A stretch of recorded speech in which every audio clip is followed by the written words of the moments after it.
திண்டுக்கல் அடுத்த குடைப்பாறைப்பட்டியில் காவல்துறையினரின் தடையை மீறி இந்து முன்னணி சார்பில் வைக்கப்பட்ட விநாயகர் சிலையை காவல்துறையினர் பறிமுதல் செய்து நீர்நிலையில் கரைத்தனர்.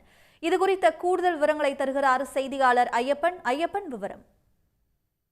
நிச்சயமாக இந்தியா முழுவதும் விநாயகர் சதுர்த்தி மிக சிறப்பாக கொண்டாடப்பட்டு வருகிறது. இதேபோல் திண்டுக்கல்லில் நகரில் பல இடங்களில் இந்து அமைப்புகள் சார்பில் விநாயகர் சிலை பிரதிஷ்டை செய்யப்பட்டு வழிபாடு செய்யப்பட்டு வருகிறது. இந்நிலையில் பிரச்சனைக்குரிய குடைப்பாறைப்பட்டியில் ஊர் மக்கள் சார்பில் மட்டுமே விநாயகர் சிலை பிரதிஷ்டை செய்து வழிபாடு செய்ய வேண்டும் என காவல்துறை ஏற்கனவே அறிவித்திருந்தனர்.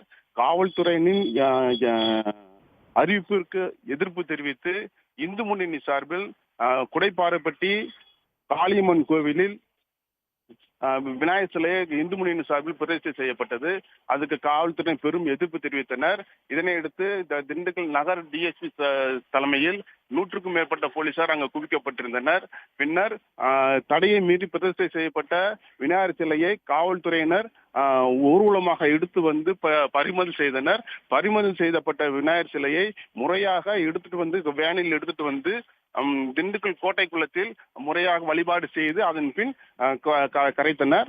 மேலும் இதற்கு எதிர்ப்பு தெரிவித்து மறியல் செய்ய முயன்ற 24 பெண்கள் உட்பட 40 பேரை போலீஸ் கைது செய்தனர். இதனால் அங்கு ஒரு பதட்டமான சூழ்நிலை நிலவி வருகிறது.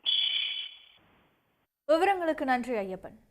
உடனுக்குடன் செய்திகளை தெரிந்து கொள்ள சன் நியூஸ் பெல் ஐகானை கிளிக் பண்ணுங்க.